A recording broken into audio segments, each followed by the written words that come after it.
start this session. Let me. Okay, inshallah.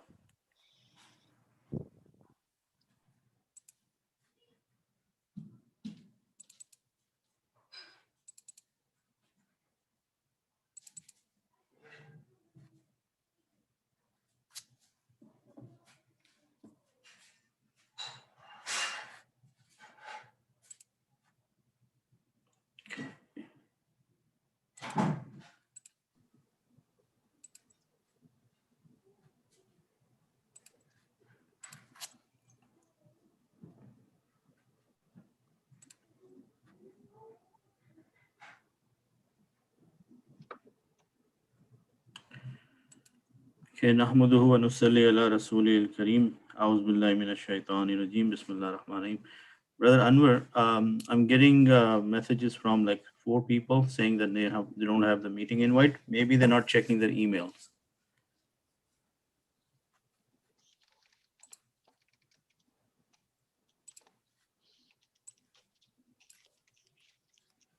Let me quickly send it to them.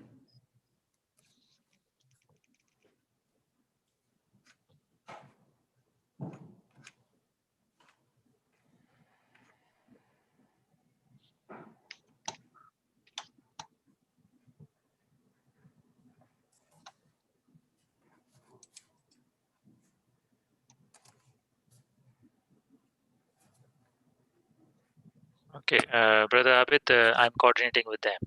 Okay, inshallah. So, Brother Ijaz, Javed Bhai, and then other people, inshallah.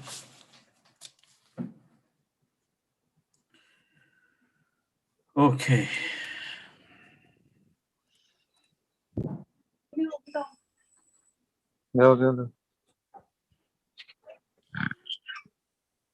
Okay, inshallah. So, I hope everybody can hear me. Assalamu alaikum wa rahmatullahi wa barakatuh.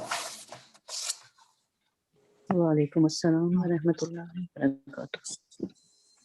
So, thank you everyone for joining the class. Inshallah, we are going to start right now. And okay, can you guys see my screen here? Yes. Yes. Okay, just gonna give a quick few minutes because a few people are joining, inshallah. So we'll start in a minute.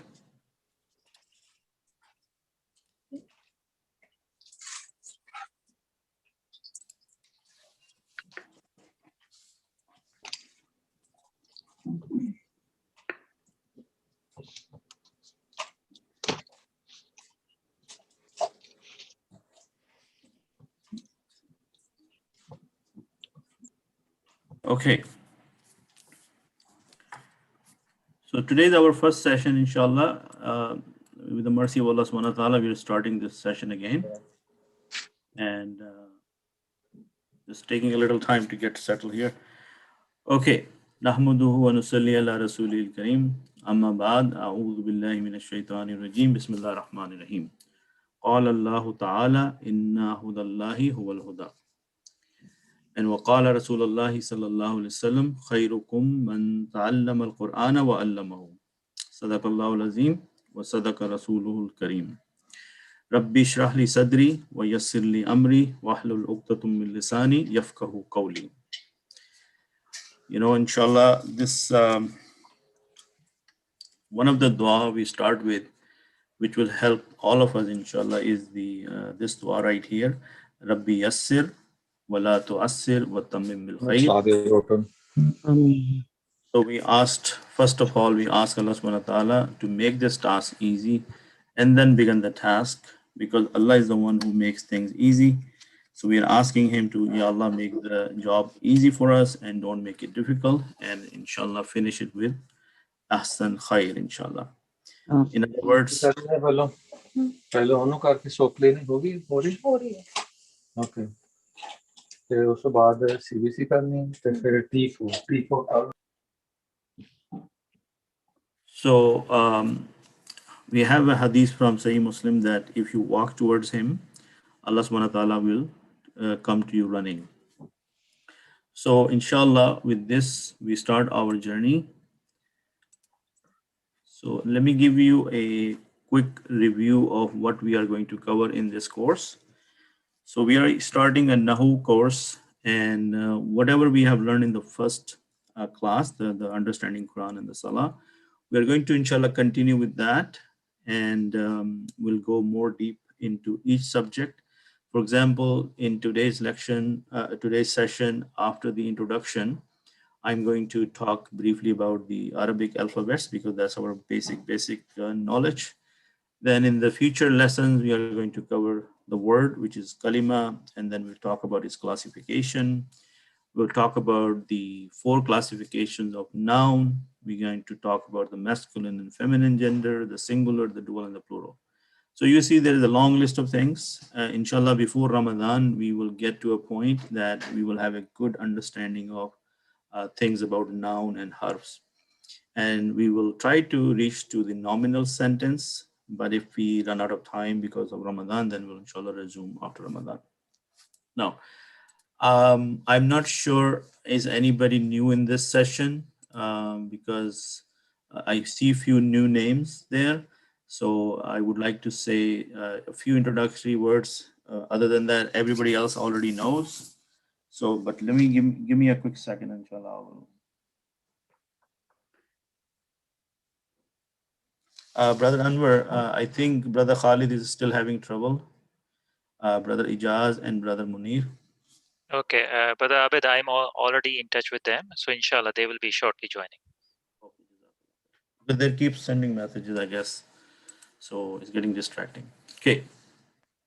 So for the people who are new to the class, I just want to take a brief moment to do some introduction that who am I and why we're doing this course and what to expect from it. So first of all, the very important question is why learn Arabic?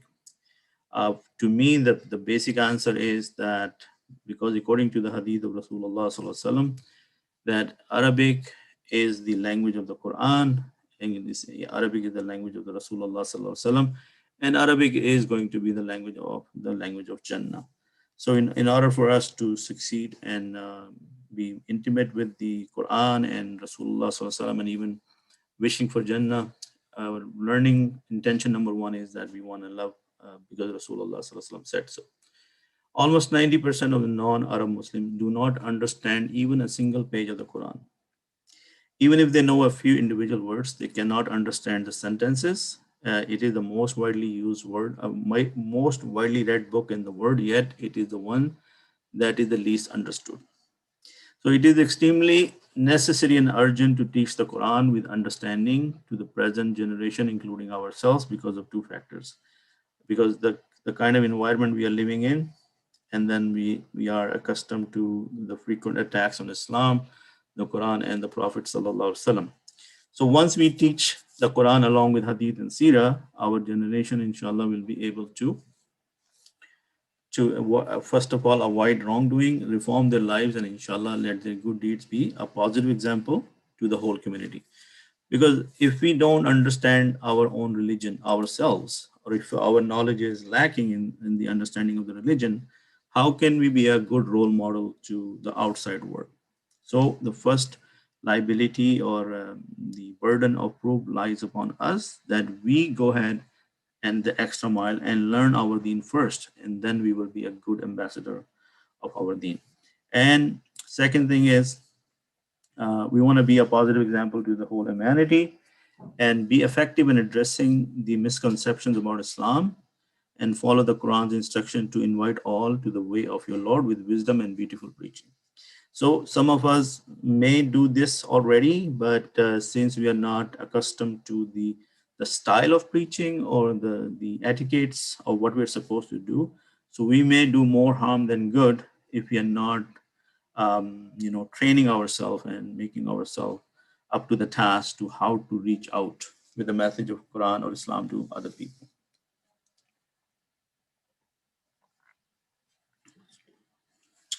So by taking this class, this message or this course information has gone to more than 100 or maybe more than that, few hundred people. But out of that, alhamdulillah, some of you have joined and Allah has chosen you to learn Quran. So we can thank him by walking towards him. and do not reject his selection. So inshallah, we are all optimistic that we are going to keep up with this. So a little bit about myself, and some of you who already know me, I know it's going to be boring for you, but let me do it for the sake of the people who just joined for the first time. Assalamu alaikum. Wa alaikum salam wa rahmatullahi wa barakatuh. Alhamdulillah. Okay. So as you know, my name is Abid Ali. I'm a software engineer by profession, an average Muslim. First of all, I am the humble student of Arabic language myself. And after even spending few years learning it, I still feel that I'm in baby steps. I still feel that I haven't learned much. However, I would like to share this knowledge with my brothers and sisters in Islam. And the only intention is to earn Allah's pleasure for the hereafter. And again, a disclaimer that I'm not a scholar, not a sheikh. I do not have a certification from any university where I could say that I can teach Arabic. However, if you allow me and give me the chance, I will try my best to help you out. And I'm sure you will benefit from this course. So again, a big jazakallahu khaira, because you're giving me this opportunity to trust me with this and to share this knowledge with you. And the two hadiths which are driving me for this cause are that all praise to Allah subhanahu wa ta'ala and peace and blessings to be Rasulullah sallallahu alaihi wasallam. The best of you is the one who learns the Quran and teaches it, right? So in these both categories, we are students, but we are striving to follow this hadith and trying to first learn something and also trying to teach it to others. So may Allah subhanahu wa ta'ala accept it from us, because as usual, as an average Muslim, if we listen to the hadith or the message of the Quran and then feel good about it and not take any action, then it is as good as not listening to the hadith or to the message of Allah. So the best thing is that we listen to the message of Allah and His Messenger and try to take some positive actions, right? So the Messenger of Allah subhanahu wa ta'ala said, sallallahu alaihi wasallam, convey from me even if it is only one verse. So again, if we could, just make a difference in anybody's life by the knowledge we have, so inshallah we can receive.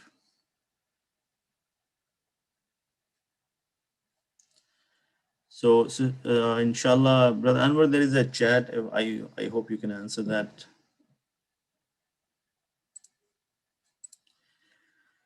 Okay, so based on these two hadith, these are my driving force that I'm trying to act upon these hadith.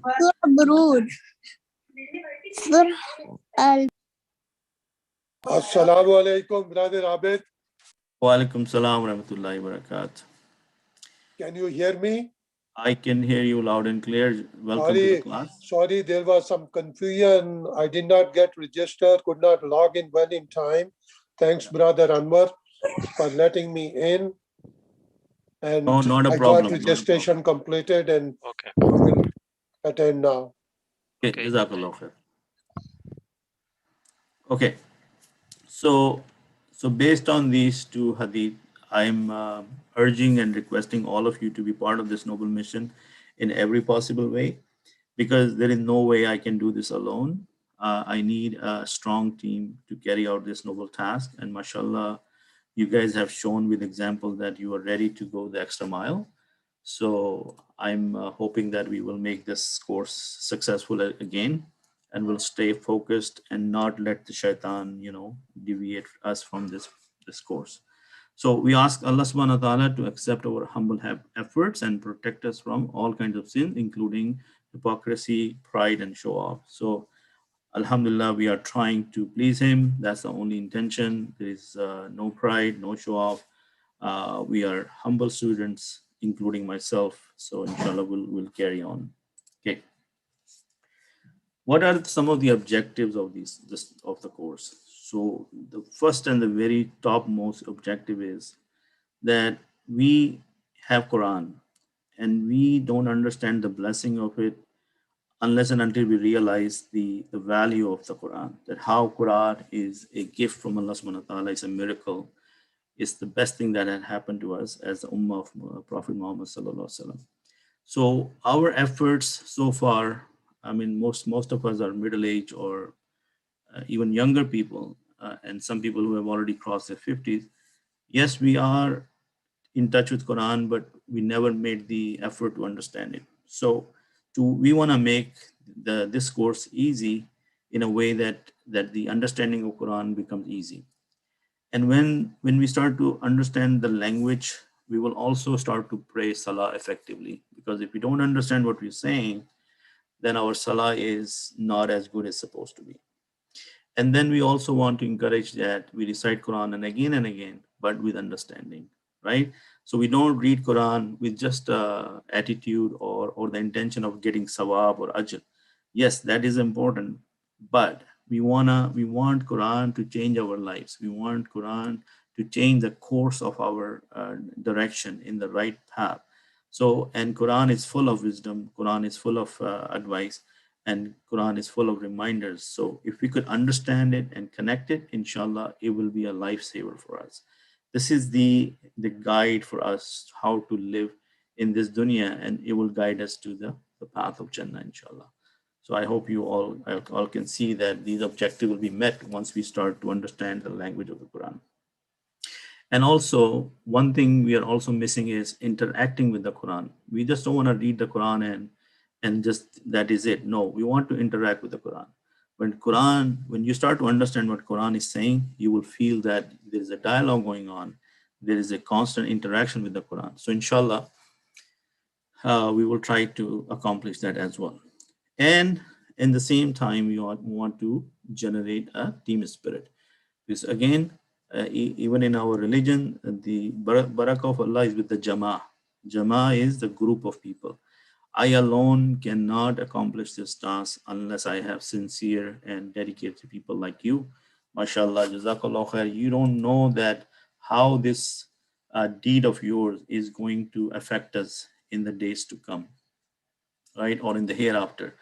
The very first benefit we will see of this course is in this dunya, and then the second visible reward we will see in the grave, and then inshallah on the day of akhirah, if we keep our intentions sincere and we only do it for the pleasure of Allah subhanahu wa ta'ala, this will be a very good earning for us, inshallah. Okay. All right. So the Quran has rights on us. And what are some of those rights that, and may Allah subhanahu wa ta'ala help us to do, that recite the Quran, understand the Quran, act upon the Quran, reflect, contemplate upon the Quran, implement the Quran, and spread the learning and the message of the Quran, right? So I believe most of you can see that these are very important rights, and we should follow all of these, or we should try to accomplish all of these. So what are some of the instructions for my students or us? Punctuality is very important because these lessons are dependent on each other like a chain.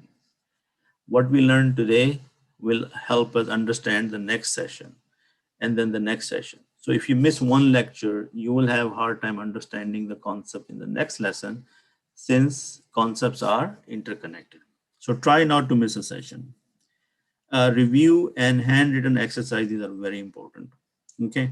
Now, this is coming from all the teachers of Arabic, or any teacher, whether it's English or Arabic or the one thing which happens with us, that when we look at something or when we are learning something, things will look easy and you will feel that, oh, I'm getting it. So your mind will say, it's no big deal. I'm not going to write it down. I'm not going to, take notes. I can always review it. It will come back to me. But if you are doing that, you're setting up yourself for failure. Okay. It's extremely important that anything you hear or you see, whether it's easy or difficult, and you feel that you get it, you write it down. Okay, so I hope that each one of you has a notebook right next to you with a pencil or a pen or eraser or a computer, whatever works for you. Please take notes from day one, right? Because your time is money. So when you have made this commitment, you are basically giving 2 hours of your life for this noble cause. You don't want this 2 hours to go to waste. right? So it's very important that you do constant reviews and try to write down everything you see. Again, another important part is active participation will enhance your learning. So ask questions and stay engaged. If you are just a listener, then it will help you, but not to the same extent with other people who participate. Asking question is very important because that will clarify some of your confusions. And on top of that, I'm sure you all of you know this, that right now our number one distraction in life, which keeps us away from friends and family even, is the phone, right? So turn the phone off or leave it away or put it somewhere, because every now and then something is going to ding on the phone and right away your attention is going to get diverted, right? So try to avoid using the phone during the class. If you're using it for the class, then it's acceptable, but turn off your messages or Facebook or whatever. Okay. So, quick second.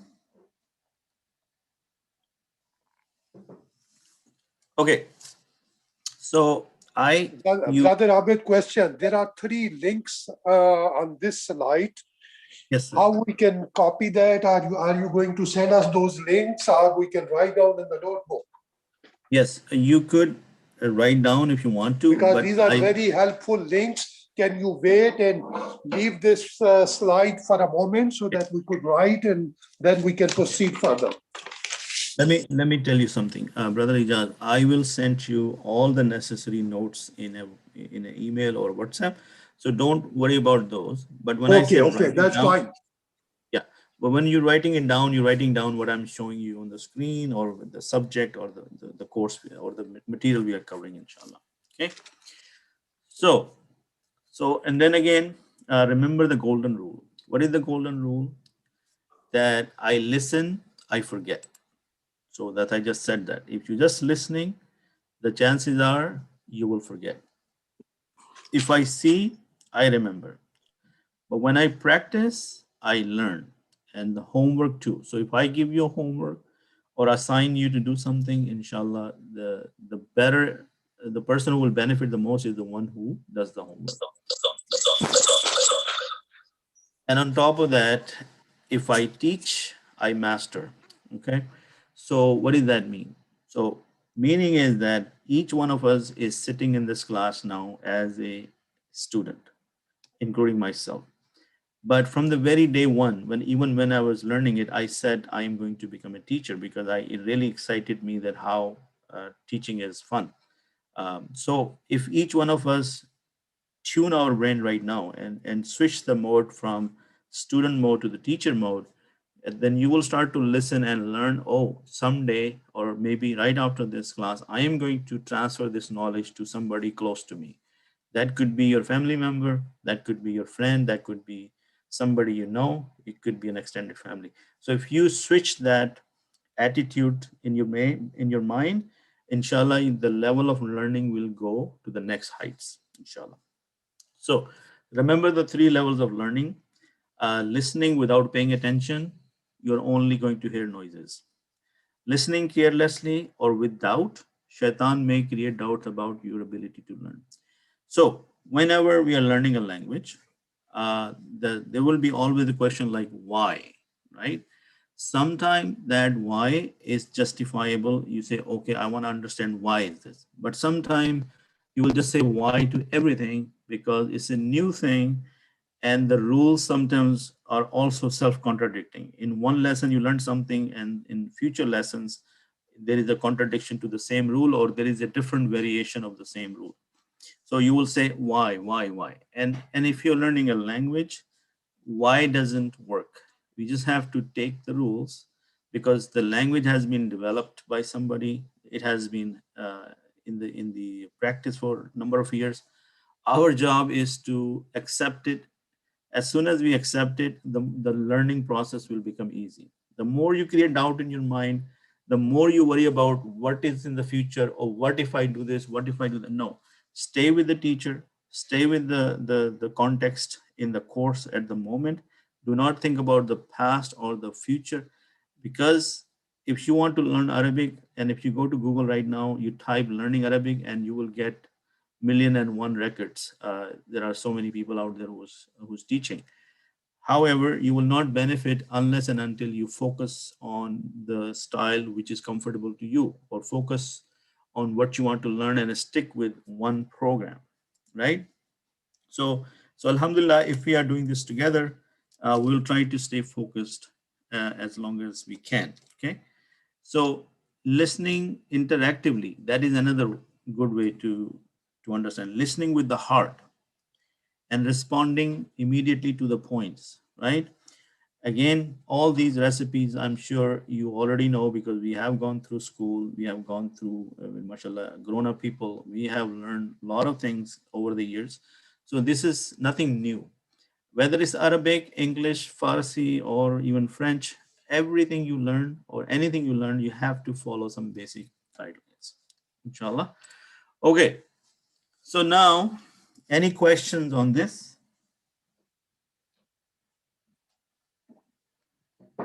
You can unmute yourself if you have to say something, because I'm sure most of you are muted.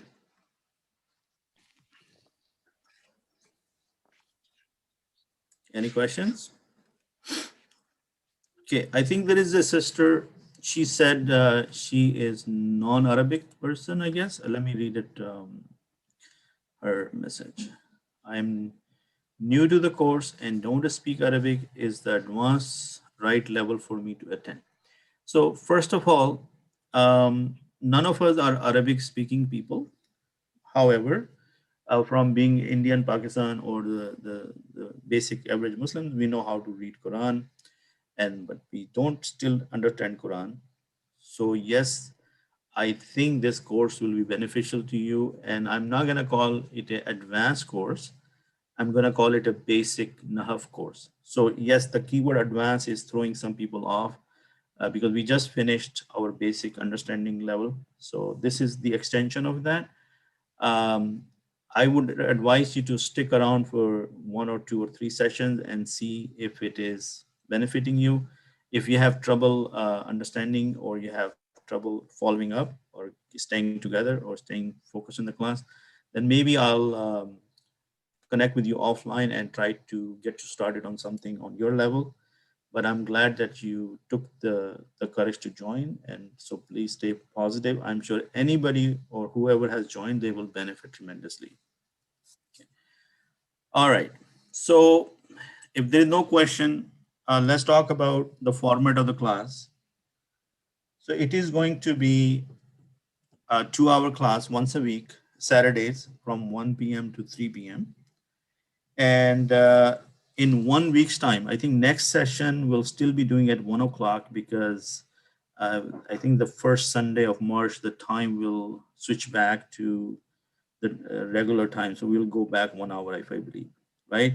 So then the Dohar Salah will change from 1 to 1/3, from 12 to, like the time will change. So we would be switching from 1 p.m. to 3 p.m. to 2 p.m. to 4 p.m. Is that everybody okay with that? Yes. Okay, everybody, I would like to hear, because if your understanding is that this class is going to stay from 1 to 3 till Ramadan, then we can always keep that time. But because of the time switch in March, we could change it from 2 to 4, so that we can all pray Dhuhr and then join the class right after Dhuhr. Exactly, Yes, brother. inshallah. That's mashallah a good move. We all change our lives and stuff when time changes. So I think it's just logical to do it, not to miss Dhuhr and not to miss Asr. Okay, inshallah. So if you want to send me a note, anybody else has a question?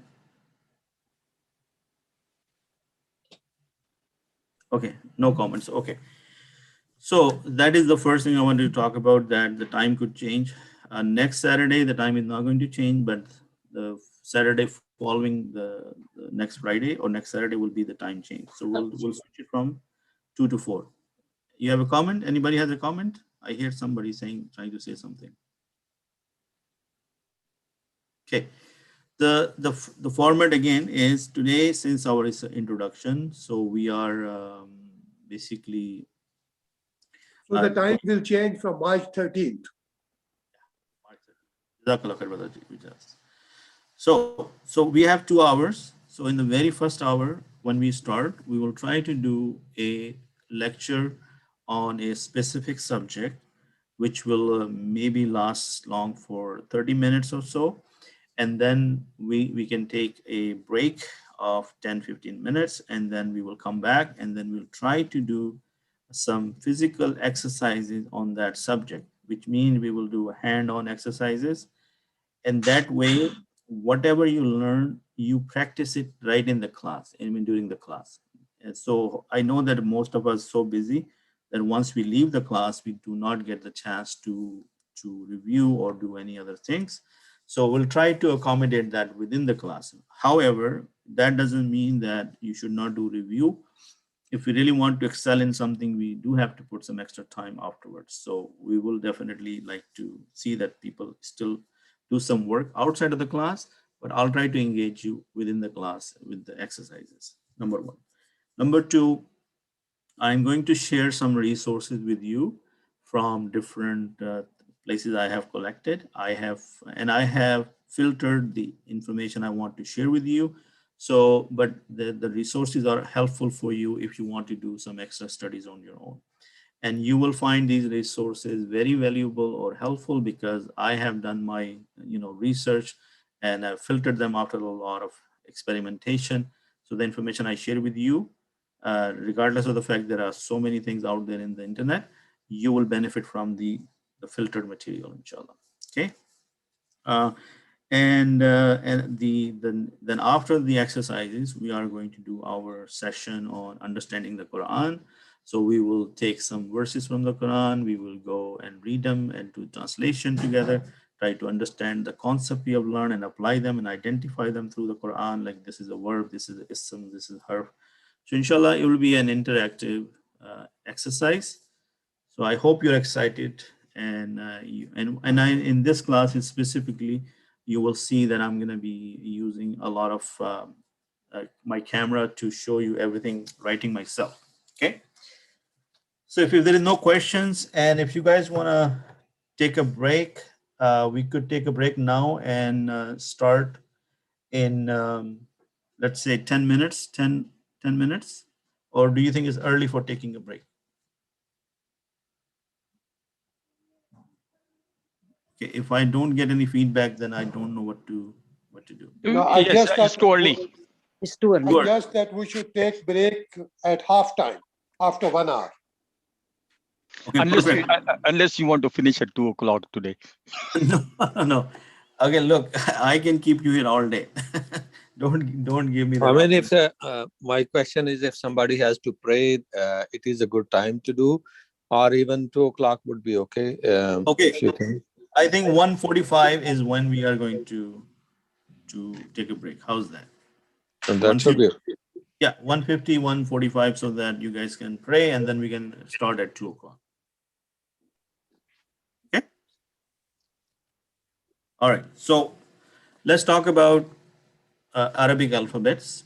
And again, I understand that this is a no-brainer. All of you know it, but again, for the sake of the course, we're starting from the beginning, and maybe it will help some people understand a few things they didn't know about the alphabets. So the Arabic letters are, there is a conflict of opinion. There are 29 letters, and some say there are 28 letters. But it's not a big confusion because the only distinction is this is Alif right here, and this is Hamza. So if you count Alif and Hamza separately, then there are 29 letters. And in some opinion, there is Hamza and Alif is considered the same. So there are, in that case, there are 28 letters. Is that clear? Yes. But I guess 29 should be good because Yeah. Alif and Hamza are two different alphabets. Yes, we are going to talk about that, inshallah. We will we'll go into the details about that. Okay, so, and the other thing I want to talk about is that, and I'm going to go in a lot of detail about these. I'm just showing you in the slide so that we have a starting point. So there are, Arabic has 3 short vowels, okay? And they are donated by these signs. This Dhamma, This sign is called Dhamma. This is here is the explanation, and this is the Roman English for this. For people from Pakistan, India, this is called पेश. उर्दू में इसको हम पेश कहते हैं, या उर्दू में जब पढ़ते हैं इसको, what do we call it? पेश. Pesh. But the Arabic terminology is Dhamma. Okay. And if we want to assign it a sound and donate it by an English letter, so it is the sound of the U sound. Okay. Then the second sign we have is above the line is called Fatha, Fathatun or Fatha, and it is the A sound or A sound in the English language. Okay. You can see here is Mohandisun, meaning a word with the Dhamma sign. And here is Mohandisun. Look at the haraka on the red letter. There is a fatha. And look at this, Mohandisun. There is a kasra here. Okay. So what are the Arabic names? Fatha is this line here and the sign up above the line. Kasra is under the line or underneath the line, and Dhamma is also on the top of the line. Okay. Similarly, the long vowels are formed by adding the associated letter to the short vowels. Okay. What does that mean? There are some letters associated with Dhamma. The letter which is associated with Dhamma is Vaw. Okay. The Arabic letter associated with Fatha is Alif. And the letter associated with Kasra is Ya. Yeah. Right? So, Maftuhun.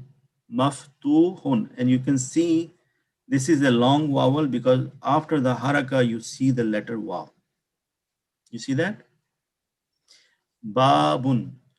So here after the fatha, you see the alif. And look at here.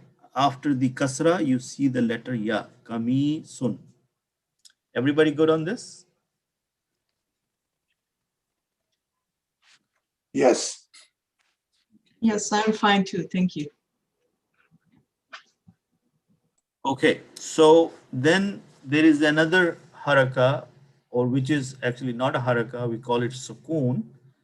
And that means is the absence of a vowel sign, and it's donated by this sukoon, which is this. Now, in the Indian Pakistani Quran or subcontinent, Asia, this is the sign they use for sukoon. But in the Arabic one, you will find a empty circle on the word, and I'll show it to you. I think is here maksurun.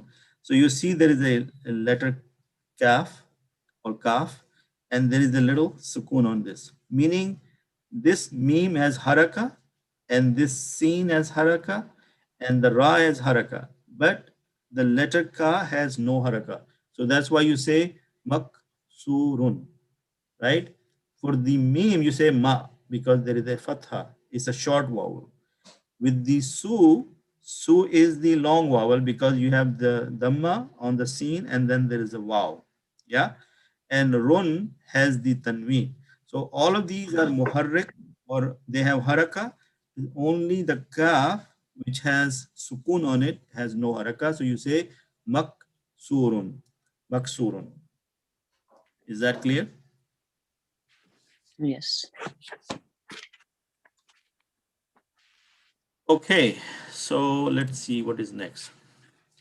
All right, so I think now I really want to go to the camera.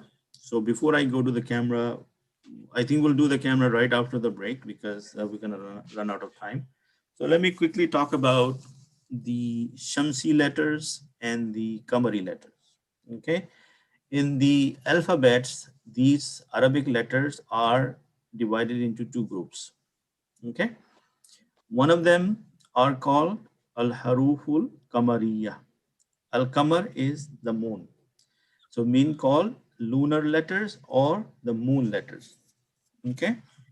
And the other group is known as al-haruful Shamsiyya, meaning Ashams. Ashams is the sun, and they're known as solar letters or Shamsi letters. What are they known as? Shamsi letters. What is the difference? Difference is, if you look at Al-Qamar, when I say Al-Qamar, I pronounce the Al. Did you notice that I said Al-Qamar?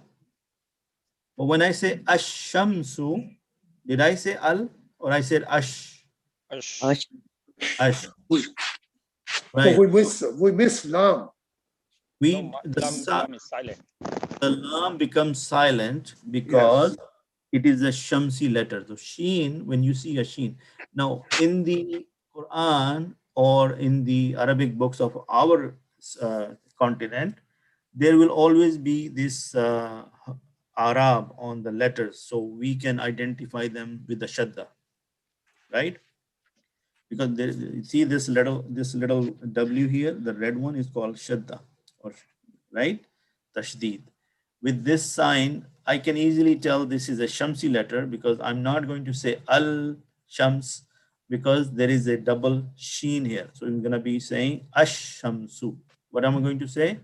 Ash Shamsu. But here I will say Al Maru or Al Kamara or Al Kamar, right? So Sheen is an example of a solar letter.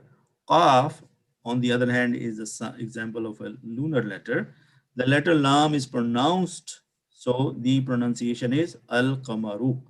In the Shamsi letter, the letter Lam is not pronounced. The correct pronunciation is Ash-Shamsu and not Al-Shamsu. I hope this is clear. Yes. Okay.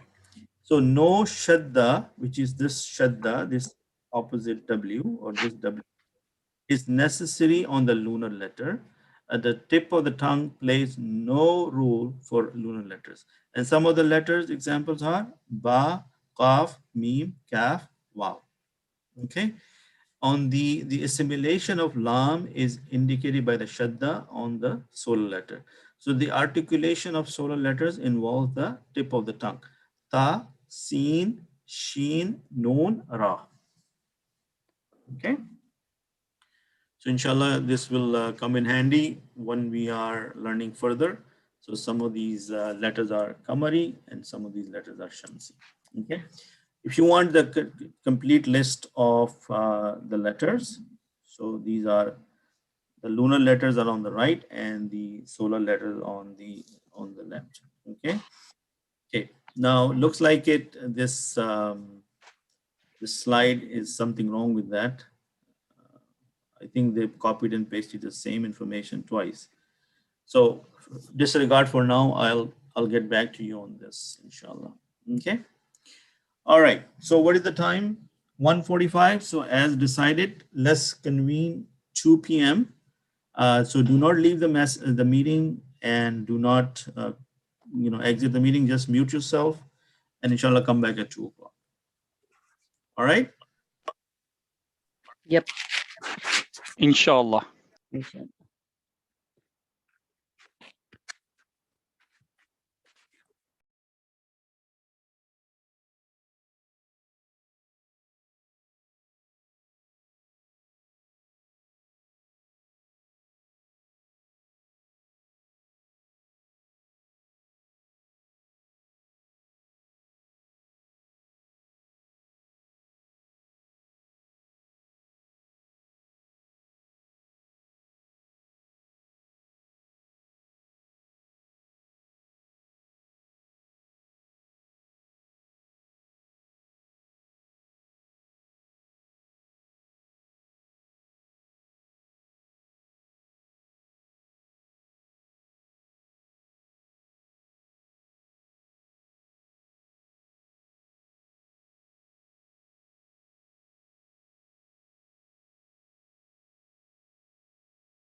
Okay, alhamdulillah, we're back. Alhamdulillah. Okay, inshallah. Everybody back.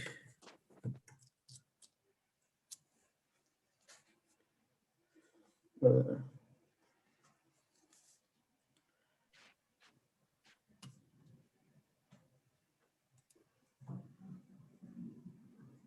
okay, so I just please let me know if everybody's back so that I can start.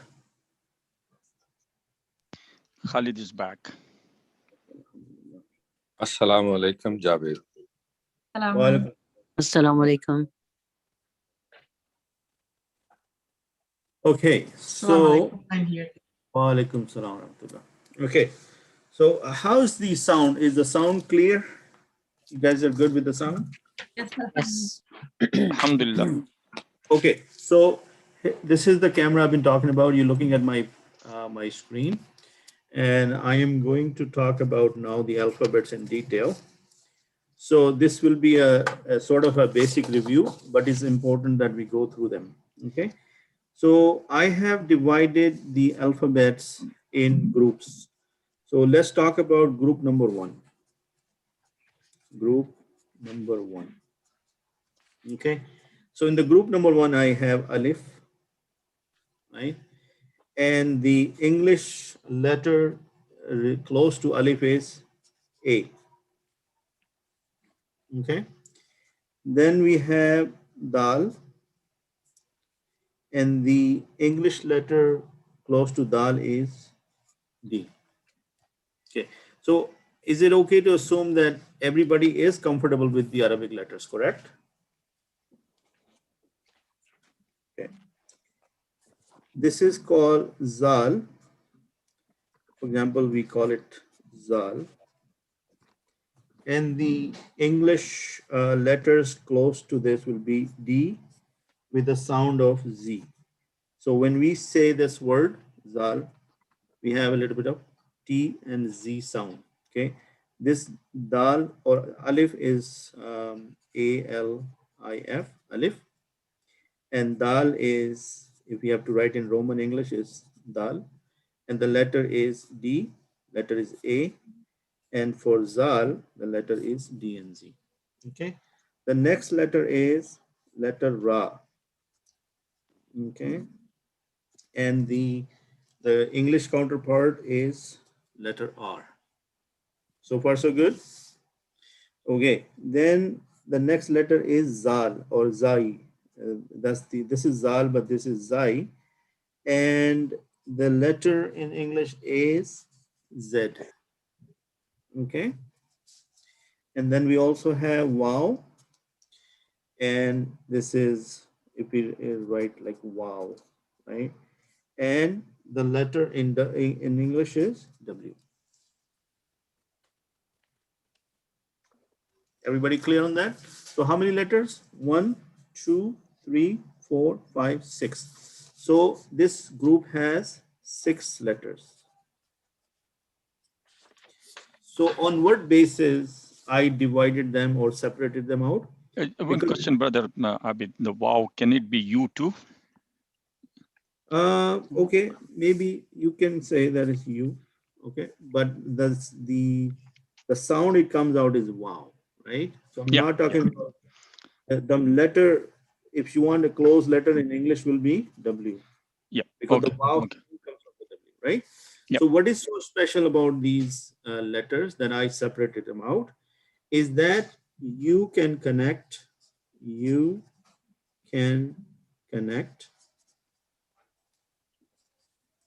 any letters to these letters from the right side.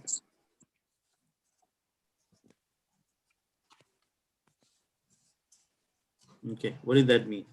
So if I take, let's say, Dal, if I come from the right side, I can call it, I can add Kaf to it. You see what happened? It becomes Kad. Yeah. So I can add or connect letters to these letters from the right side alone. Because if I want to connect something from the left, if I connect from the left, there is going to be a gap. Okay. What did that mean? For example, let me think of an example. So if I take, okay, let's say Ra, okay, then I want to say risk. So I'm going to say risk. You see, I could not connect the letters from the left, but from the right, I could connect right next to it. For example, I could say Mak, not this one. What will be an example of connecting Ra? So Kareem, for example. See, I could add the letter, from the Your right. letters are cutting off. Okay. So I could attach the letter from the right or connect, but from the left, there's always going to be a gap between the two letters. So all these group of letters you saw here, if you're trying to connect something from the left side, you would always find a gap in between. You cannot just connect it to them. Is that clear?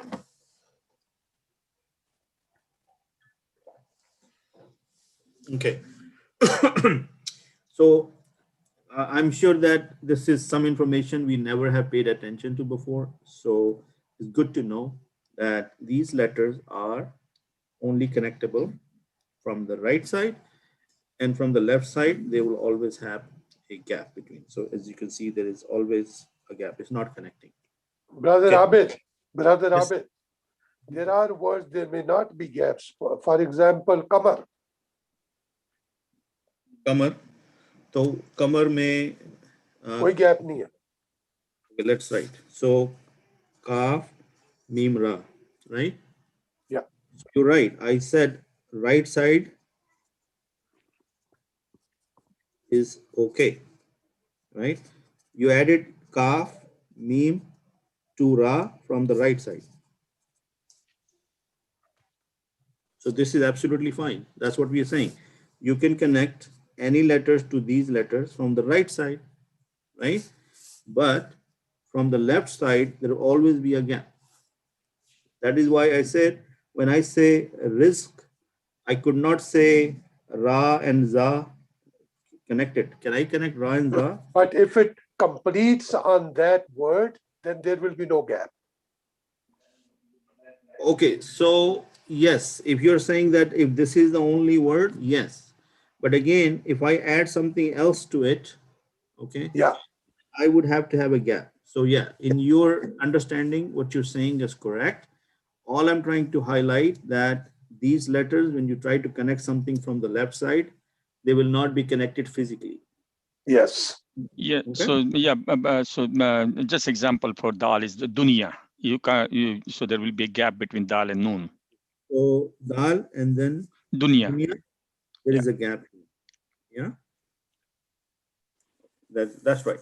So again, this is from, again, is not coming from me. This is coming from the Arabic teachers, and especially from the Tajweed point of view, or even the understanding the Arabic alphabets. This is an extra piece of information. It's nice to have. And because when we are learning Arabic, the alphabets are the basics of it, or most essential. So if we don't understand them, then basically we are missing a very vital information. Okay, so the second group I am going to talk about, it has 8 letters. Okay, this is letter Ba. Okay, just to save the space, I'm going to write the letter underneath it. So the English letter to donate Ba is B. Then there is a Ta. It is T. Okay, but remember this. This is a light T. Okay, light T.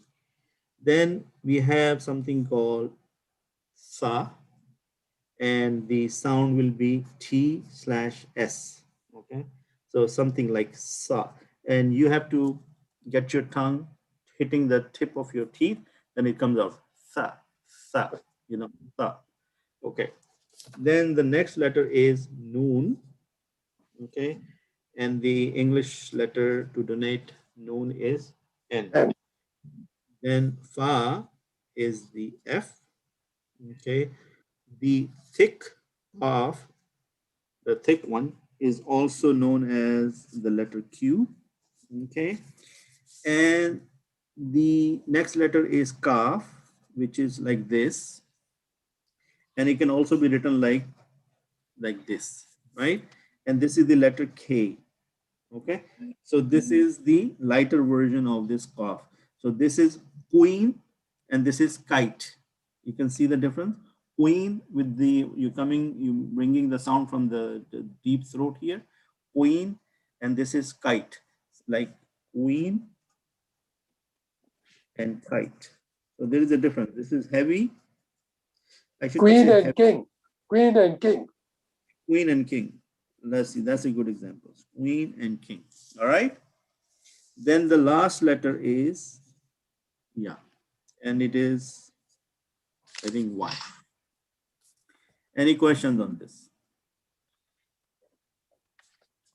Okay. It's clear. So just for fun, because they all look like a boat, right? We call them a boat family. Okay. This is not an Arabic term. This is just for our brain to keep them in mind that, oh, these letters look like a boat. See, they all look like a canopy, you know? Yeah. Okay. Boat family. Boat family. So I'm just, this is a name given to them by me. All right. So don't quote me on that. This is haram. Because No, this is given by you. Yeah, it's given by me. I'm calling them both. Then we can say it Abid family. Yeah, you can say that. Okay. Oh, the group number 3. Okay. Group number 3 is letter Ta. And this is T also, but it's a thick one. Oh, sorry, you can see. Okay, you see now? All right. So Ta is the T also, but it's a thick one. Ta. Ta, light. Ta. So the counterpart was this. This is light. Oh. Ta, and this is Ta. Shaitan, right? Shaitan. Shaitan il-Rajim. So some of you who are, mashallah, already well versed with tajweed, you know what I'm talking about. But my main point is for the benefit of some of our sisters and brothers who are not, whose mother tongue is not Arabic, and they don't know what these letters identify. So I'm trying to give them the English counterpart so that they can relate to them in some other reference. Yeah. So Za is again another letter which is the similar to Ta, but it has the nukta. So it is like Za, right? And then we also have another letter called Lam. Lam is L. And then we have Mim. Mim is M. Okay. Then we have Ha, which is like this. So it is Ha or H sound. Any questions on this? So I believe Sister Homa, if you can hear me, do you find this useful? Yeah, very simple. Thank you. Alhamdulillah. Okay, Jazakallah. Okay, any questions before I change the page? Are you guys writing this down? Yes.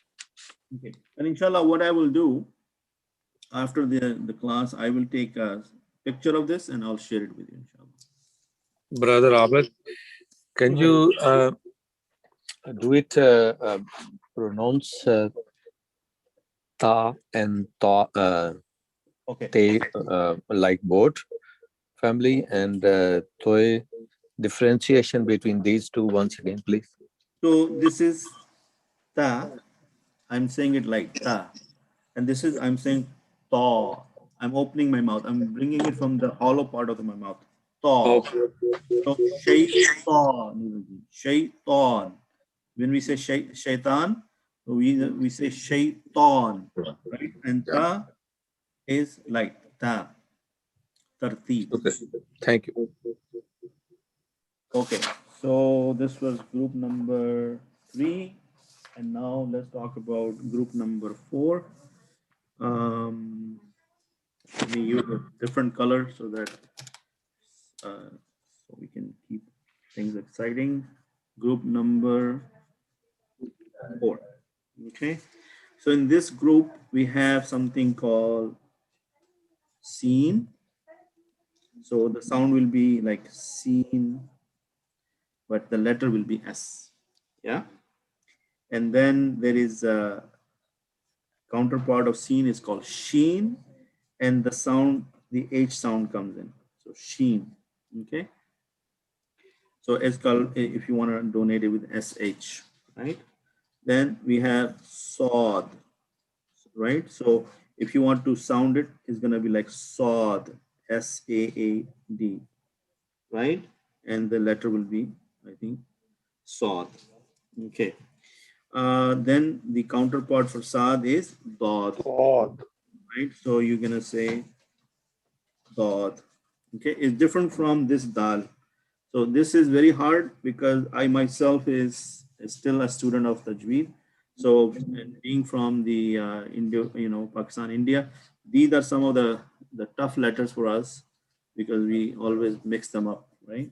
So seen, sheen, sod, dod, right? Okay, so that's group number 4. Now let's talk about group number 5. Group number 5 is Jeem. Okay, so if you want to write it down in English, it will be like Jeem, like a Jeep, but Jeem. And the letter is J, right? Ha, ha from the, from your throat is called ha, or there is also ha. It's still very hard for me to say, but I'm working on it. So H, and then ha, ha. So this is with the little bit of like when you're saying, when you're trying to spit, ha. So we have to work on that. So this will be KH, KH, right? Then we have Ain, okay, which is again something close to A. And then we have the counterpart Ghain, Ghain. So which is a like GH sound. So far so good.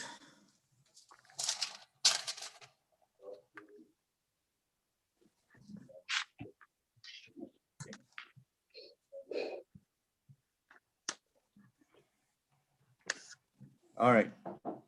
If you're good, I would like to move on to the next slide. Okay. So we talked about something called a short vowel. Okay. We talked about short vowels. Okay. How many vowels in English? 5. How many? 5. Okay. Somebody use the, yeah, please take it out. Okay. And Arabic is how many? Arabic is 3. Keep that distinction in mind. Okay. So what do I mean by that? So let's say this line is a letter. Okay. And I'll explain it to you, but think of this right now. This line is a letter. So if there is this sign on the top of the line, it's called Fatha. What is it called? Fatha. Fatha, right? And this is how you write in Arabic. Okay. So how do we understand Fatha? When you understand Fatha, you think of this as letter A. Okay. If you want trying to understand a reference point for English language, the reference point for English language is letter A. And I'll give you an example also. So here is the kasra, and this is equal to letter E. Okay.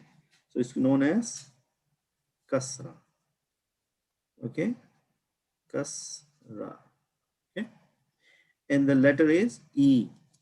And similarly, when we say U or the Dhamma, You.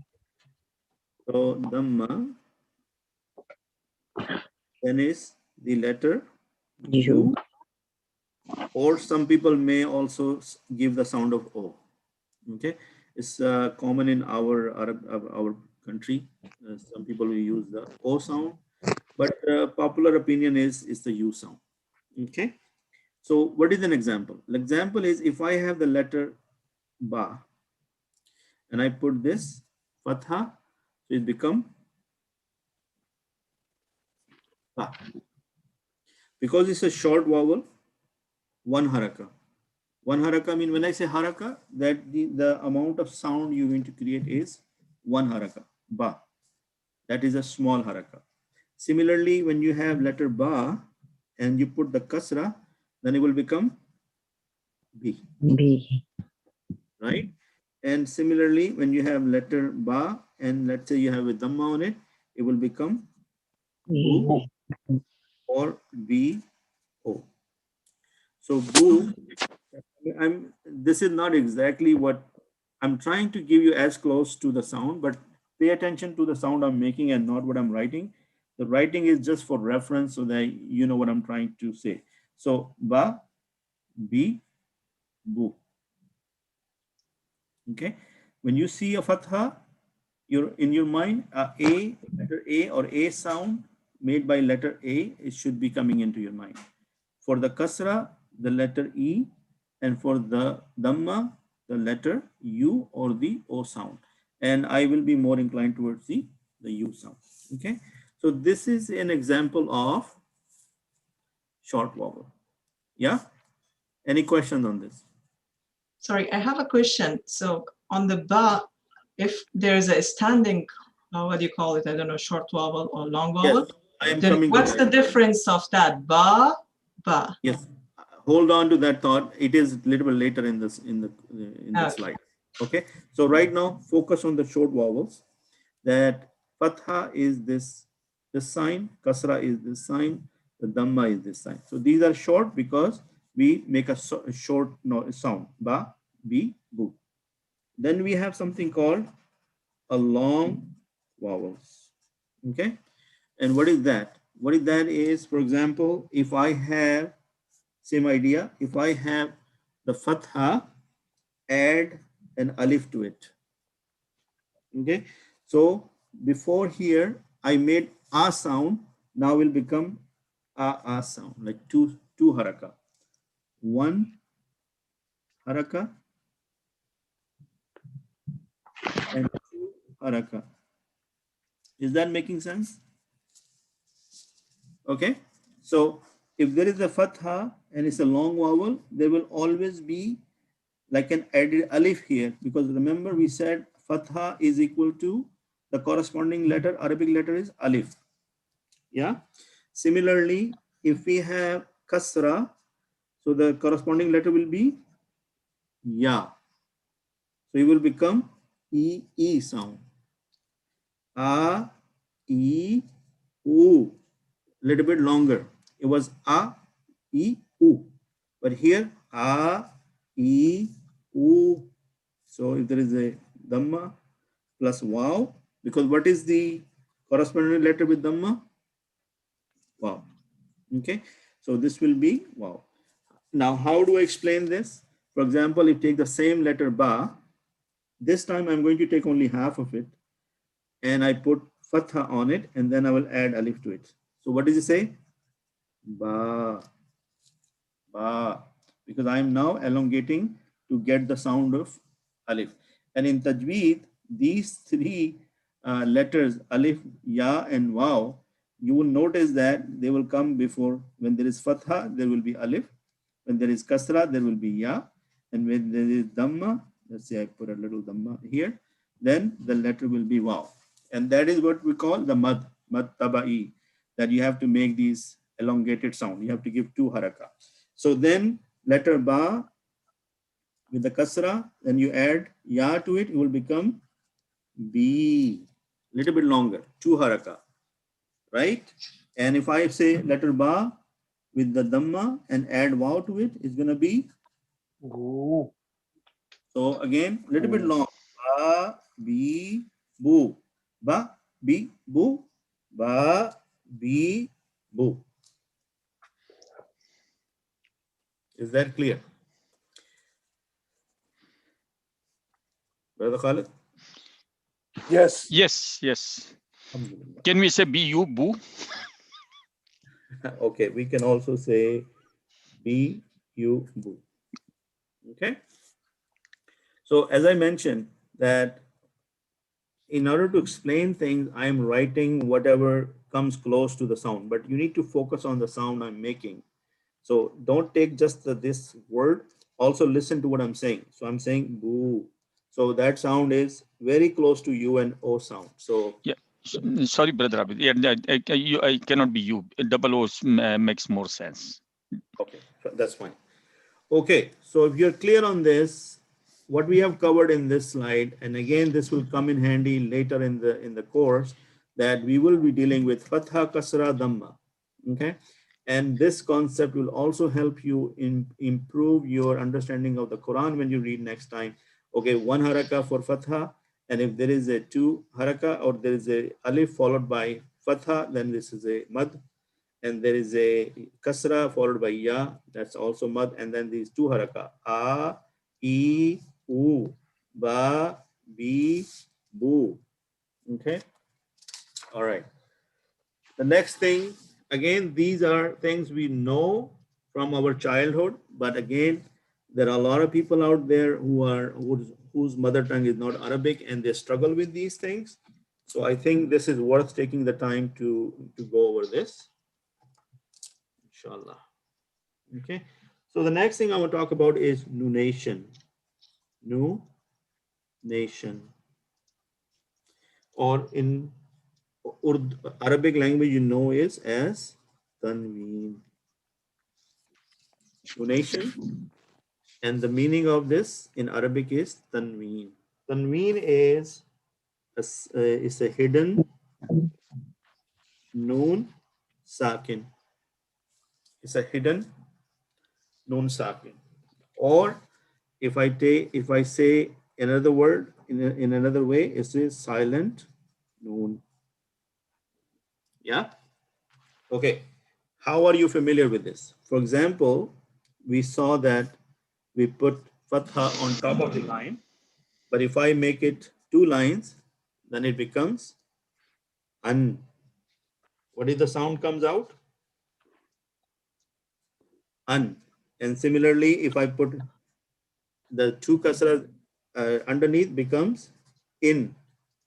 And then two dhammas on top will be un. Yeah. Okay. So, you know, if one of you or two of you can just play along, then it helps me carry on. So I hope everybody is following. So every now and then a simple nod or something will help me. Okay.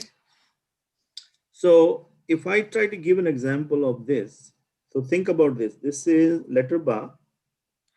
And if I put two fatha on this, because we have been learning this from childhood, we know that is ban. It will be like something like ban. Okay, don't take it ban. I'm not talking about English. I'm saying ban. Just literally saying ban. What does this mean? What this means is this word is equal to letter ba with a fatha on it plus a noon sakina, and it becomes called ban. Sister Nasin, are you Yes. with me? So do you see what I meant by this? So, but if you write it like this, you will not see it like this, but you will see it this variation. So when you see a letter like double fatha, in your mind, the picture should be, oh, there is a letter ba with the fatha, plus there is a hidden sukoon, noon in here, hidden noon. And why there is a sukoon? Because sukoon means no haraka. Is that making sense? Okay. So if ban is ba plus noon is ban, then letter B with the kasra will be letter B plus noon will be bin. Making sense? Okay. Similarly, letter ba with the dhammatan, it will be letter ba with the dhamma plus noon sakina. It will become bun.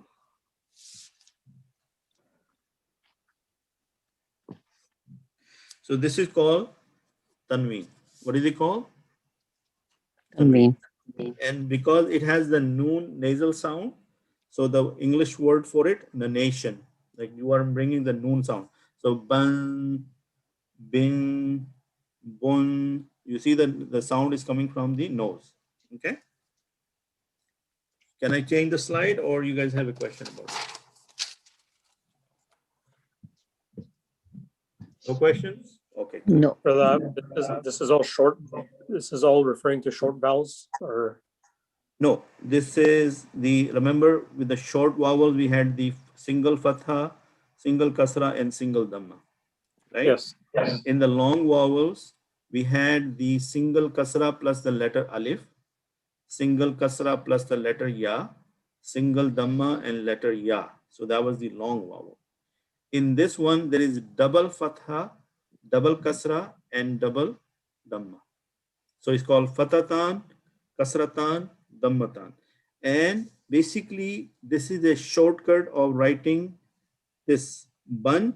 If you write it like this, it will be hard to write the Arabic letters. So what they have done, they have short lettered into ban with two harakas. But the reason I showed you this, that if you expand this B letter ba with the two fathas, in actuality, it is ba with the short vowel and a silent noon. Is that clear? Yes. Okay. So that is why they call it Tanween. And Tanween is so common in the Quran. That's why there are rules of Tanween when we get Idgham and Gunna and, Ikfa and all that. So you need to, this will be a very basic level knowledge, but it will really help you with the Tajweed, inshallah. So narration is that. So the next important thing, and again, I'm trying to follow all these subjects from the slides I showed you earlier. So the next thing I want to talk about is Shadda. Okay, Shadda is this sign, this little small w, and it's also known as Tashdeed. Tashdeed. Okay, so what does that mean? If I write this word in front of you, Rab, B, and then I put a Shadda on the letter Ba. Okay, now let's expand this. Okay, we are familiar with this. We say Rabbi, but what are we trying to say? We are saying Ra. Okay, then there is letter Ba and another Ba. Shadda means double. There are double letters. The letter has been repeated.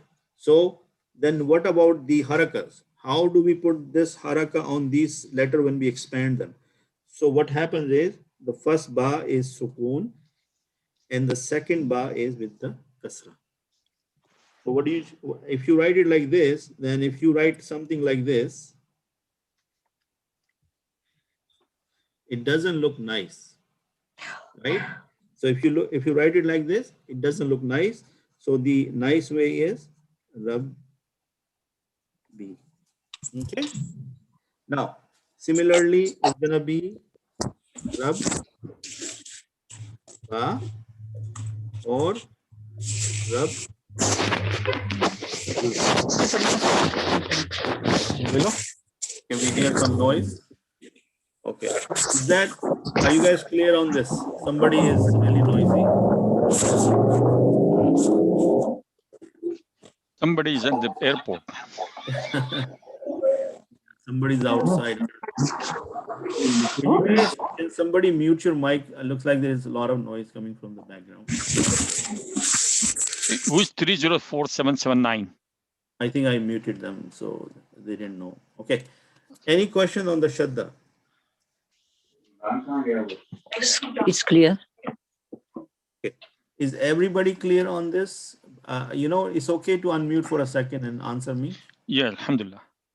Yes, I'm fine, thank you. Okay, good. All right. So Rabbi is ra plus ba and then letter ba. So now next time when you see something with the shadda, oh, there is another style of writing this. So keep that in mind. See over here, I wrote the kasra under the letter and the fatha on top of that and the thing. However, in some cases, you will also find like this. You will find like rab, then you will find shadda, and then you will find the kasra right underneath it. This is still rabbi. So this is the style of writing in different Qurans. So don't think this is rabba. This is because the shadda is on top and the kasra is under. So it's the same as rabbi. Okay. Similarly, you will write something like this. Shadda first and then fatha on top. Okay, and then this and shadda and then the kasra on the top. So far, so good? Yes. Okay. So now the question I'm going to answer for Sister Homa, that she asked me, what is the difference? What are the different types of alifs? Okay. Different types of alif. Okay. So sometime we okay, before I go there, this is alif. Okay. But when you have this or this or this, then this is not a hamza. Are we clear on that? This is no longer alif. This is called hamza. What is it called? Hamza. Hamza. Okay. So sometime what happens, as she mentioned, she will see a letter like this, and there is a short standing alif here. Okay. So what is she was asking? What is that? So what is that is it is letter ba plus alif. This is ba. So this is the long vowel. Is that answer your question, Sister Homa? Yes, it does. But still, what's the difference between this standing aleph and bay with aleph? Okay, bay with alif. There is no difference. As I said, this is a style of writing. Oh, So when okay. you see, yeah, when you see a little standing alif like that, so if you expand it, you're basically looking at ba with the fatha and alif. So it's the same as the long vowel. Mhm. So you see that? pronounce this ba similar to Ba. ba. Yes, exactly. A little bit longer than see. This will be ba, and this will be ba. A little bit long. And if there is a bay with aleph and still on top of bay you have the standing aleph, so how you pronounce that? I believe it's the same thing, but I never seen that. Maybe it's not very frequent. But if you show me an example, I'll try to investigate that for you. Okay. Okay, thank you. So from find here, yeah. So it's simple to understand that when you see a short standing alif, that means it's a long vowel. So you say ba, ba. Okay. Are we clear And if- about the Brother Abid, if there is no alif with ba, then it is a short ba. Yes, because if this was regular ba with the fatha, then it's the ba, the short one. Yeah. Yes. Okay. Now, are we clear about the hamza and the alif? Yes. So I want to explain that through an example. Okay. So for example, if I have something like ba with the fatha plus I have alif, right? And then we also have ba sukun, right? So what is the word come out of it? Bab, right? Bab. Okay. But if I say letter ba plus alif fatha plus ba with the sukun, how it is going to pronounce? Ba'ab. And we're going to write it like this. Bab. Yeah, that's It's going to become ba Jhatka. ib. Ba ib. So it's no longer bab. Because of the Hamza, it will become Ba'ib. Get it? Because it's not Alif anymore. This Alif is basically Hamza. Remember the Yes. difference between Alif and Hamza is that the Alif, when there is a haraka on the Alif, then it becomes Hamza. Everybody clear on that? Yes. Yeah. Okay. So similarly, if I say something like this was Ba'ib, so I can also say Ba with the Alif, with the Kasra and the Sukoon. So it will become, sorry, that was Ba, and this will be, I made a mistake here. I should have set Hamza on the top. And now this is Ba, this is Ba'ab. So this one Ba'ab, because there was Fatha. Ba'ib. Sorry, I made a mistake here. So Ba'ib, Ba'ab, Ba'ib.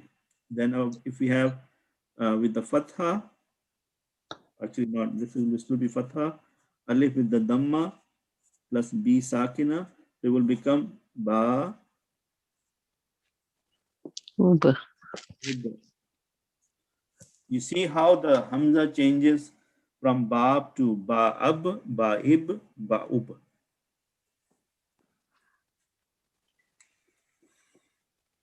Are we good? Yeah. Yes, thank you. Alhamdulillah. Okay, good. So this was the, I know this was introduction and most of you might find it as a review, but I thought that's very important that you see this in action, because over the years we lose the inside information and we basically, so just to show you that I'm not only asking you to write the codes or the notes, look at my book. See, I wrote everything down, even though I have taught this several times. So I wrote this down last night just because I want to practice again. Okay. So please. We have written everything. Okay, good.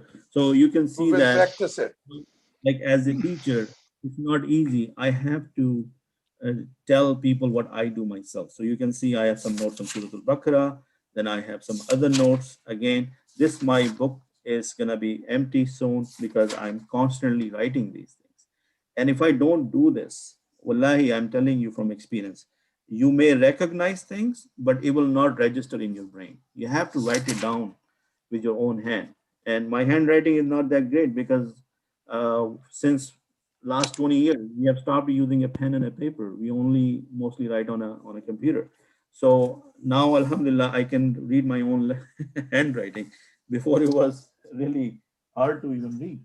Okay, so I was not just trying to brag about that. It was just trying to make a point that as a teacher or a student, you need to go the extra mile and you need to do the hard work. Okay, so since time is running out, I would like to quickly cover something from the Quran. And you guys are familiar with this format. Oh, look, I can't open the PowerPoint here. Alhamdulillah, it's coming up. Okay, so let's see if I can show you this. Okay. Okay. In the last session, we did the last short 6 surahs from the Quran. So now, inshallah, going to the next surahs. So today, the surah we are going to do is Surah Al-Fil. What are we going to do? Surah Al-Fil. Okay. So what is the introduction to this surah? This surah was sent down in Makkah.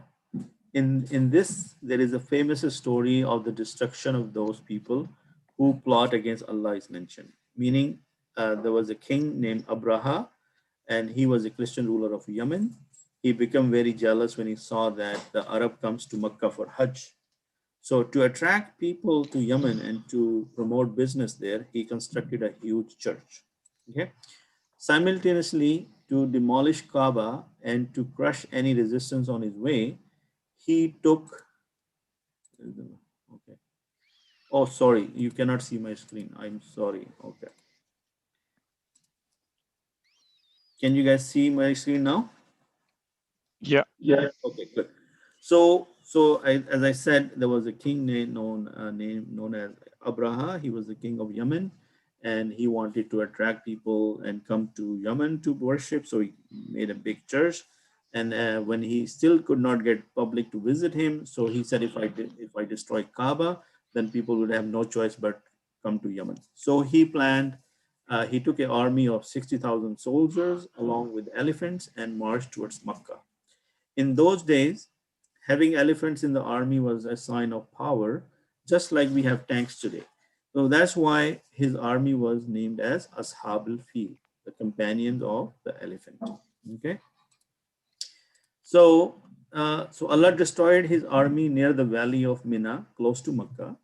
This destruction is mentioned in this surah. In the same year, Prophet Muhammad sallallahu alaihi wasallam was born.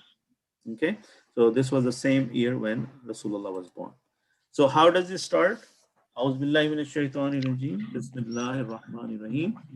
And please notice this, that when we're reading these surahs, we're not only reading the surahs, we're also learning some important vocabulary, right? Like what is the meaning of alam, right? Alam tara kaifa. What is kaifa? Fa'ala, rabbuka. So make note of these words as vocabulary, okay? So alam, have not, tara, you seen, kaifa, how, fa'ala, he did. Who did? Rabbuka, your Lord, bi ashabil fil, with the companion of the elephant. So have you not seen who is Allah subhanahu wa ta'ala telling?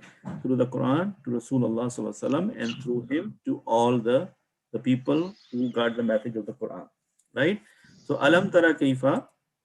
So alam, this alif with the hamza, we just looked at it, is a question word in Arabic. It means have, do, is. It's a question word, right? It's when you want to ask a question, you use a. Ahal antum muslimun? Are you Muslims? Something like that. So tara, okay, let's see. Lam mean did not when it's fi'l madi, and lan is will not when it's fi'l mudari. And most of you already know. So the people who do not know, when we will talk about past tense and present tense, lam is for past tense and lan is for the future tense. Okay. So tara is a verb, meaning it's an action, and the root letters are ra, hamza, and ya. So Raita is you saw. Tara, you saw.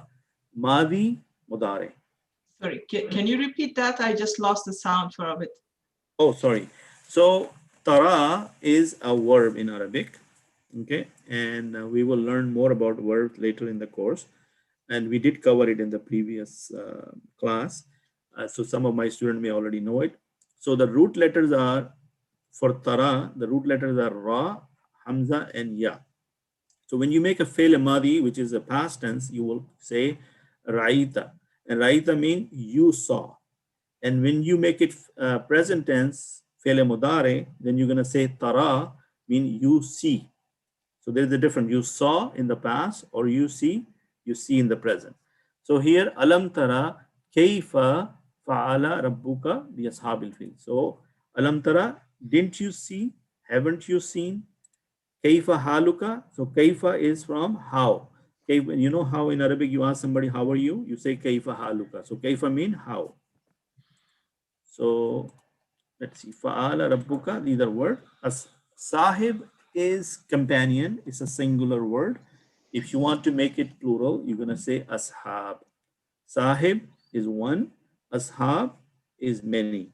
Okay. Ashabil fil is, al-fil is the elephant. So ashab al-fil, the companions of the elephant, or the people who came with the elephants. Okay. So the message from this verse is that here Allah, the Lord of the world, is inviting our attention. If we think of anything else, how disrespectful it will be. So feel the hidden warning here and do not be influenced by any power, right? So, oh Allah, guide us to study history with the intention to learn from it.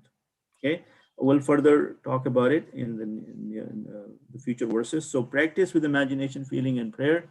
Alam tara kayfa fa'ala rabbuka bi ashabil fil. Did you not see how dealt your Lord with the companions of the elephant? And at that time, those people will be like a world power, like people like right now, you say, think of America, Russia, China, that they have huge armies. They have all kind of latest and the greatest tools to destroy mankind, right? But Allah's power compared to their power is nothing. If Allah wants to deal with them, He has 1,001 ways to deal with them. So inshallah, we'll talk more about that. Okay. So the next verse says, Alam yaj'al kaydahum fi tadlil. So did not or didn't He make their plot in go astray? Like did He not spoil their plot? Like they thought they're gonna come with a 60,000 army with these huge elephants, and they're just gonna walk over Makkah and they're just gonna destroy anything in their path. But how did Allah subhanahu wa ta'ala dealt with them? Through small birds. So Alam again is a question mark. Yaj'al, let's talk about it. Alam did not, Yaj'al He make. Is it Fi'l Mudari or Fi'l Madi, guys? Fi'l Mudari. Fi'l Mudari, meaning it's a present tense. Okay. So another example to understand kaydahum is another verse, innahum yakiduna kayda wa aqidu kayda. Right? Surely they are plotting a plot against you, O Muhammad sallallahu alaihi wasallam, and I am plotting a plot against them. So 4 times the plotting is mentioned in it. So Surah 86. If you read Surah 86, I don't remember the name at the moment, but Allah subhanahu wa ta'ala has mentioned about the plotting of the enemies and then His plot. So Allah's plot is better than their plot. Okay. How do we get to this word? We have Surah Tariq. Surah Tariq. Yeah. Okay. So the Madi variation is kada qadu, or no, not kadu. Kadu, kitta, kittum, kittu, kidna, kadat. Yakidu, yakiduna, takidu, takiduna, akidu, nakidu, takidu. So the most of you already have gone through this, so you know what kaid is. Kaid is the masdar, the name of the fail. Kaiduhum, their plot. Hum is there, which is attached pronoun or detached. Okay. Okay. Dallin. Where have we seen Dallin? Surah Al-Fatiha. Surah Al-Fatiha.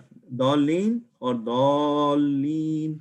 Because look, so there is a kasra and there is a ya. So what kind of vowel is this? This is a long vowel. Long vowels. Do we see a shadda? So there is 2 lam here. Dallin. So next time when you read it, don't say dallin. It is dallin. You see the point now? Why I explained that?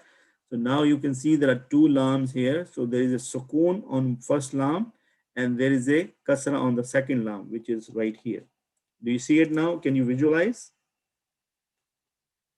Okay. So dallin or dallin are those who go astray, misguided. Tadleel, somebody, you misguide them. Misguidance, right? So didn't He make their plot go astray? That is what the meaning of is here. So will anyone's plan succeed against Allah? No. Those who are mindful of Allah foolishly think that their plan will succeed or they can escape from Allah's grasp. Allah only can make the best strategy. Allah has said in Surah Tariq, they make a plan and I too make a plan. Okay. So this is the Alam yaj'al kaydahum fi tadli. Okay. Wa arsala alayhim tayran ababil. And He sent against them or towards them birds in flocks. He sent a group of small birds, right? So arsala is He sent. Rasul is the person who is sent with a message, right? Why we call Rasulullah? Or because Allah, Prophet Muhammad ﷺ was the messenger of Allah. He was given a message through Jibreel alayhi salam from Allah, and he conveyed the message to the people. That's why he was known as the Rasul. The Rasul is the one who sent with the message. And Arsala is He sent. Who sent the Rasul? Allah subhanahu wa ta'ala. Allah subhanahu wa ta'ala sent what? He sent the Quran. In this surah, what did He send? He sent the birds to deal with these people. Yeah. So wa arsala alayhim tayran. So look at this. Tayr is single bird, one bird. Tayyara is something which flies. Now, when we want to say aeroplane in Arabic, what do we call it? Tayyara. Tayyara. Right? Tayyara. So Tayr, again here, If I don't use the word ta properly, I'm going to say tir. So tir and tair is two different words. You can see the difference. Ta is heavy, tair or tir. Tir is light with the ta. So you don't want to say tir. It's going to completely change the meaning. Okay? Tair. Tair. So inshallah, keep that. So tayyara is plane, sayyara is a car, and ababil is the flock of birds. And note that swarm of birds which Allah sent may be different. So there could be a specific bird, and we call it ababil. So there could be a bird with the name ababil. But here ababil mean in flocks, in a crowd, in a group of birds. Okay. So Allah has numerous armies. He can use any of them, even from the invisible viruses. A few years ago, international air traffic was affected in several countries of the world because of swine flu and bird flu. I really don't have to say much. Right now, we're dealing with the pandemic of the century, the coronavirus, and you know how it's affected our lives. So for Allah subhanahu wa ta'ala, if he wants to get some job done, he has the power to use whatever he likes to use as his army. So may Allah protect us from these things, and may Allah guide us in the right path. So to destroy the companions of the elephant, Allah had used some small birds. Had Allah willed, he could have destroyed in some way or the other, but because they were boasting about bringing an army of 60,000 men and several elephants, Allah had defeated them with bird so as to humiliate them. So there is a clear message. For Allah subhanahu wa ta'ala, it is not difficult to deal with anybody, and he knows best how to deal with people. So a small simple birds, which are very harmless birds, we cannot do any harm to anybody. But when they came in a group, and when they came with the hukum or with the order of Allah subhanahu wa ta'ala, they become so dangerous for this army. So what they did, so arsala alayhim sayran ababil. Let's look at the next one. Tarmihim bihijaratin min sijil, striking them with the stones of baked clay. So tarmihim is, remember the word rami? When you go for Hajj and you go and throw the stones at the shaitan, what do you call that act? Rami. Rami. So tarmi, you strike, or or they're striking them. So hajar is what? Hijr or hajar. Hajar Stone. is Stone. Hajar aswad. Bihijara, with the stones. Min sijil. Sijil is these stones made from the clay bricks or tiles. Okay. So these birds, they brought a pebble in each of their claws and one in their beaks, and started to drop them on the army. When the pebble hit anyone, his flesh used to get burned and rotten. So practical example or practical exercise, if you close your eyes for 5 to 10 seconds and imagine the screams of these army of 60,000 people, and then pray to Allah to save you or save us from his disobedience. Yeah.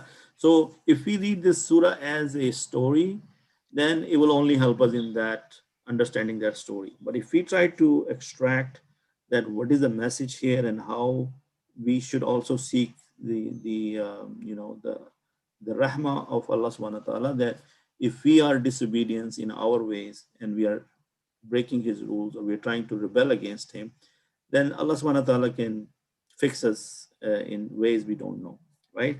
So let's see what is next. So even today, those who plot against Allah and neglect Allah's command should fear that Allah can seize them in any way, such as food poisoning, tipping, falling over, traffic accident, diseases, sickness, you name it, anything Allah is possible, right? So anything that can happen, we are totally under the grip of Allah and survive only because he has given us a chance to live. So it's the extreme mercy of Allah subhanahu wa ta'ala.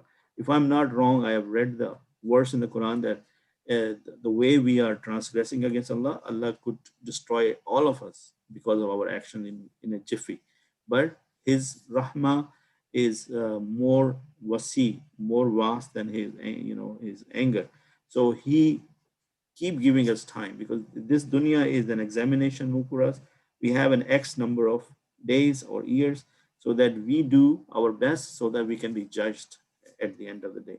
So inshallah, may Allah subhanahu wa ta'ala guide us so that we take heed from these messages and not just read them as stories or some simple verses and just focus on the high level meaning. There are some lessons in this. Okay, so the next verse is فَجَعَلَهُمْ كَأَسْفٍ مَأْكُولٍ. So then he made like straw. He made them. Okay, so what was the end result when they were hit by this flock of bird with the stones? Their flesh started to rot, or they started to die with a very painful death, and they will become like half-eaten straws of cattle. What does that mean? For example, the word ka is like, kama is like. So there's just one vocabulary here for you. As is a straws. Okay. For example, and what is a makul? Makul comes from akala. Akala mean he ate. Akil is the one who eats, and makul is that which is eaten. Okay. So if I give you more detail, for example, mazloom is the one who is wronged. Maqtoob is the one who is punished. Maqul is the one who is eaten up. Okay, so think about this. This is the, since we are running out of time, I'm just gonna skip this slide for now and try to finish. So chewed straw, that which falls from the mouth of an animal when eating, or that which we see in the stomach of an animal after it is slaughtered. So if some animal like a sheep or a cow, if they've eaten their food, and if they happen to be slaughtered right after that, the leftover things, or the grass or whatever they've eaten inside their stomach, that disgusting thing, then when it gets digested, that is the picture you want to see, that of makul, that something chewed up. Okay, so think of that as they were taking pride on their strength a little before, and now Allah has made them like chewed up straws. So the sight of which is disgusting. Look at the 1,000 of these bodies within withering and rotting, and listening to the dreadful silence of the corpses, and feel the gravities of Allah's punishment. So we ask Allah subhanahu wa ta'ala that give us the ability to draw the various lessons from this surah. For example, in this event, if this event were to be false, the Arabs of that time would have denied Muhammad sallallahu alaihi wasallam. He was therefore a true prophet. This event is a sign that Allah is one and only. The call of Muhammad sallallahu alaihi wasallam was the call to the unity. And this event is a sign of the greatness of the Kaaba, that Allah subhanahu wa ta'ala protected the Kaaba by his special miracle. At that time, who was in charge of Quraysh? The grandfather of Rasulullah sallallahu alaihi wasallam. But he was not strong enough. He was not in the position to go and fight with that army. But he did go outside of Makkah, and he confronted the army, and he told them to back off. He told them not to do this. But he was in no way physically able to stop that army. But then the miracle of Allah came, and Allah subhanahu wa ta'ala protected his own house, because he has promised that he is the one who is going to protect the Kaaba. Right? So inshallah, so Allah is not unmindful of those who are doing wrong today, whether inside or outside the house, singly or in groups of hoodlums, or destroying townships in the pride of their power and causing unrest. He could destroy them in minutes if he wills, but he gives them chances to come to senses and mend themselves. Imagine a glimpse of Allah's immense power while reading the surah, and let's show our humility towards Allah subhanahu wa ta'ala. So I hope and I pray that we all receive some messages from here. And inshallah, Jazakallah khairan for attending the class. I hope you benefited from it. And next time when we come in, obviously we'll not have the introduction. We will go right into the material. And I hope you enjoyed the part where I use the camera to explain certain things. Jazakallah khairan. Assalamu alaikum wa rahmatullahi wa barakatuh. Jazakallah khair. Assalamu alaikum wa rahmatullah. Wa alaikum assalam.